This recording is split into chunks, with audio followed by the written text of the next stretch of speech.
কচা গাছ। এটা কি কচা গাছ না?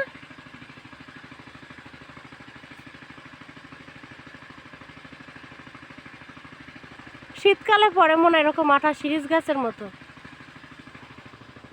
এগুলো দিয়ে ছোটোবেলায় ওই খেলনা বাটি যখন খেলতাম তখন এই দিয়ে মাংস বানাইতাম। এর ভিতরে চুন আর হয়েছে ইটের গুঁড়া মিশাইলে লাল কালার হয়ে যায় মাংসের মতো।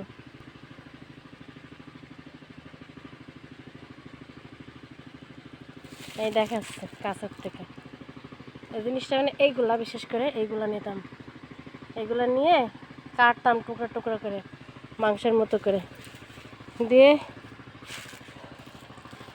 আমরা এগুলো বেশিরভাগ শিরিষ গাছেরটা নিতাম। শিরিষ গাছেরগুলো অনেক সুন্দর হয়, কচা গাছেরগুলো লোদ কম হয়। শিরিষ গাছেরগুলো ভিজায় রাখলে পুরোপুরি মাংসের মতো। ওর সাথে যদি চুন আর ইটের গুঁড়ো যদি মিক্সড করা হইতো মনে হইতো যে মানে রান্না করা মাংস এরকম একটা কালার আসতো। ওই যে একটা যে লাল সাদা একটা টোপলার মতো দেখা যাচ্ছে না, শিরিষ গাছের বেশিরভাগ এগুলো এরকমই হইতো।